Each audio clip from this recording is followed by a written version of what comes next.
తిరిగి BCN news కి స్వాగతం. గత ప్రభుత్వం మత్స్యకారులను అనేక ఇబ్బందులకు గురి చేయడమే కాకుండా వారి సంక్షేమాన్ని విస్మరించిందని కాకినాడ సిటీ ఎమ్మెల్యే వనమాడి కొండబాబు విమర్శించారు. కాకినాడ కార్పొరేషన్లోని 10వ డివిజన్ దుమ్మలపేటలో స్థానిక నాయకులు మూగరాజు ఆధ్వర్యంలో సంక్రాంతి సంబరాలు వైభవంగా జరిగాయి. ఈ కార్యక్రమంలో కాకినాడ సిటీ ఎమ్మెల్యే వనమాడి కొండబాబు ముఖ్య అతిథిగా పాల్గొని మహిళలు వేసిన రంగవల్లను పరిశీలించారు. భోగి మంటలను వేసి ప్రజలకు సంక్రాంతి శుభాకాంక్షలు తెలియజేశారు. ఈ కార్యక్రమంలో మాజీ కార్పొరేటర్ తుమ్మల సునీత, స్థానిక నాయకులు, కార్యకర్తలు పెద్ద సంఖ్యలో పాల్గొన్నారు. మీరు కూడా అందరూ ఏం చేస్తారో ఒకసారి చూద్దామని ఓడేస్తారు. మనం ఎన్ని పనులు చేసినప్పుడు కూడా, ఎంత మంచి చేసినప్పుడు కూడా వాళ్ళ మాటలని ఓట్లేసి అధికారం ఇచ్చారు. 5 సంవత్సరాలు వెనకబడిపోవడం జరిగింది. ఈ రాష్ట్రంలో అన్ని వర్గాలు వెనకబడిపోయారు. అన్ని వర్గాలతో ప్రజలతో పాటు ఎక్కువ నష్టపోయింది వైసీపీ ప్రభుత్వంలో మత్స్యకారులే నష్టపోయారని కూడా సందర్భంగా తెలియజేస్తున్నా. ఎందుకంటే అప్పుడు ఎన్ని ఇవ్వడం జరిగింది. ఈరోజు ఒకటి ఇవ్వలేదే, చాలా నష్టపోయారు. ఆఖరికి మీ అందరికీ తెలుసు, ఇక్కడ కుంభాభిషేక రేవుని కూడా మనం కాపాడుకున్నాం ఆ రోజున. అలాంటి దాన్ని కూడా బలవంతంగా లాక్కున్నారు. లాక్కున్నప్పుడు మనం అందరూ వెళ్తే అడ్డుపడితే మీ అందరి మీద కేసులు పెట్టడం జరిగింది. కేసులు కూడా పెట్టారు. ఇలాగ ఇబ్బంది పెట్టారు. ప్రతిదీ కూడా ఎవరన్నా చిన్నది పోస్టింగ్ పెడితే కేసులు పెట్టేసేవారు. ఈ విధంగా ఇబ్బంది పెట్టారు. ఆ రోజు దుమ్ములపేటలో కొంతమంది నా దగ్గరికి రావడానికి ప్రయత్నం చేస్తారు. చాలా మంది రావడానికి భయపడ్డారు. ఎందుకంటే భయపడ్డారంటే అవతల వాళ్ళు ఏమైనా చేస్తారేమో ఏంటంటే భయంతో బతికారు అందరూ కూడా. ఈరోజు మన ప్రభుత్వం వచ్చిన తర్వాత అందరికీ స్వేచ్ఛ వచ్చింది, ఆనందంగా ఉన్నారు, సంతోషంగా ఉన్నారని కూడా సందర్భంగా తెలియజేస్తున్నారు. అందరూ కూడా సంతోషంగా ఉన్నారు. ఈరోజు ఈ గంజాయి, గత ప్రభుత్వం పాలకులందరూ కూడా గంజాయిని బతికారండి. అలాంటి గంజాయిని కూడా అరికట్టాలని చెప్పి ప్రజలు కోరితే అధికారంలోకి వచ్చినండి పోలీసు అందరు కూర్చోబెట్టి కాకినాడలో గంజాయిని దొరకకూడదని చెప్పి చేసి పెట్టేవాడు కూడా సందర్భంగా తెలియజేస్తున్నా. అరికట్టాం ఈ రోజున, గంజాయి లేకుండా చేస్తాం. ఈ రోజున దొరకకుండా చేస్తాం. అయినా అక్కడెక్కడికి అమ్ముతారు. మీరు కూడా చెప్పాలి కంప్లైంట్. ఎవరు పిల్లలు పాడైపోతున్నారు, మీ పిల్లలందరూ కూడా. మీరు కూడా ఎక్కడన్నా అలాంటిది ఇంకా జరిగితే మీరు చెప్పండి, పోలీసులు చెప్తే అలా అరికట్టడం జరుగుతుంది. గ్రామంలో ప్రతి గడపకి ఇంటింటికి వెళ్లి ప్రజానాయకుడిని మరొక్కసారి అధికార పీఠం ఎక్కించమని మేము ప్రాధేయపడినట్టు ఇక భవిష్యత్తులో ఎవరు ప్రాధేయపడరు. దాన్ని కూడా మాకు ఒక స్వార్థం ఉంది. మా స్వార్థం ఏంటంటే మా మీద పెట్టి తప్పుడు కేసులు పోతాయి. గారు అధికారంలోకి వస్తే కొద్ది స్వేచ్ఛగా ప్రజల మధ్యన తిరుగుతాం. ఎందుకంటే ఇల్లు వదిలి బయట ఉండాలంటే చాలా కష్టం. ఆ సమయంలో మరి భార్య పిల్లలు గుర్తుకొస్తుంటే చాలా బాధపడేవాళ్ళం. మరి అటువంటి కష్టాలు మరి ఎవరికి రాకూడదు. మరి కొండబాబు గారి నాయకత్వంలో పనిచేసిన పాపానికి మరి గత పాలకులు మా మీద మరి ఆడ నాగా చూడకుండా కుంభాభిషేకం చేపల రేవు కోసం వెళ్తే 31 మంది మీద నిర్దాక్షిణ్యంగా కేసులు కట్టి 15 రోజులు ఊరు నుంచి తరివేశారు మమ్మల్ని. మరి నానబెలుపులు కేసు పెట్టారు. మరి కొండబాబు గారు మమ్మల్ని అందరినీ కూడా తన బిడ్డల్లాగా కాచి కాపాడి 15 రోజులు కూడా మమ్మల్ని అందరినీ కూడా ఒక చోట పెట్టి బెయిల్ వచ్చిన తర్వాతే ఊర్లోకి తీసుకొచ్చిన సందర్భం మరొకసారి గుర్తు చేసుకుంటున్నా. అందరూ కూడా ఆయనకి ధన్యవాదాలు తెలుపండి. అరకులోయ మన్యంలోని చలితో ప్రజలు వణికిపోతున్నారు. ఒక్కసారిగా ఉష్ణోగ్రతలు పడిపోవడంతో తెల్లవారుజాము నుంచి ఉదయం 10 గంటల వరకు పొగమంచు దట్టంగా కురిసింది. 8 డిగ్రీల కనిష్ట ఉష్ణోగ్రత నమోదవడంతో ప్రజలు చలికి గజగజ వణికిపోయారు.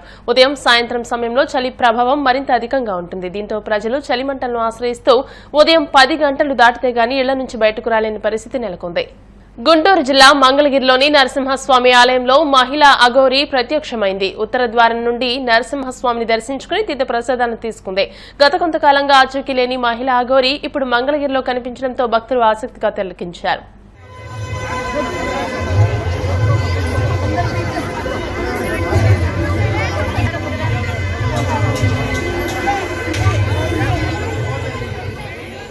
తెలంగాణలోని ప్రసిద్ధ పుణ్యక్షేత్రం యాదాద్రి లక్ష్మీ నరసింహస్వామి వారి ఆలయంలో అధ్యయన ఉత్సవాలు అంగరంగ వైభవంగా నిర్వహించారు. ఉత్సవాల్లో భాగంగా 2వ రోజున లక్ష్మీ నరసింహస్వామి వారు వేణుగోపాల స్వామి అలంకారంలో తిరువీధుల్లో ఊరేగింపుగా తిరుగుతూ భక్తులకు దర్శనమిచ్చారు.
తెలంగాణలోని సిద్దిపేట జిల్లాలో విషాదం చోటు చేసుకుంది. మర్కుల్ మండలంలోని కొండపోచమ్మ రిజర్వాయర్లో పడి 5 యువకులు మృతి చెందారు.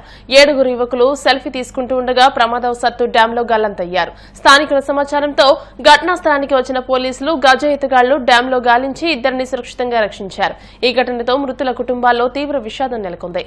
వార్తలు ముగించే ముందు ముఖ్యాంశాలు మరోసారి. విజయవాడ ఇందిరాగాంధీ మైదానంలో జరుగుతున్న 35వ పుస్తక మహోత్సవాన్ని సందర్శించిన డిప్యూటీ సీఎం పవన్ 5 లక్షలకు పైగా విలువైన పుస్తకాలు కొనుగోలు. పాలకొల్లులో ధర్మారావు ఫౌండేషన్ ఆధ్వర్యంలో ఉత్సాహంగా MLA cup south state level volleyball పోటీలు ప్రారంభించిన మంత్రి నిమ్మల.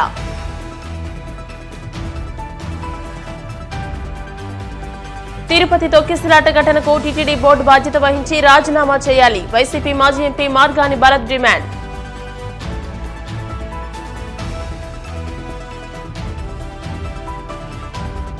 వానపల్లి వెంకన్న ఆలయంలో ప్రత్యేక పూజలు, మంగళ వాయిద్యాల నడుమ శ్రీ స్వామి అమ్మవార్లకు మేల్కొలుపు సేవ, ఐశ్వర్యలక్ష్మి హోమం. ఈ వార్తలు ఇంతటితో సమాప్తం. మరిన్ని వార్తల కోసం BCN digital YouTube channel, Facebook page ని ఫాలో అవ్వండి. అప్డేటెడ్ వార్తల కోసం ప్లీజ్ సబ్స్క్రైబ్.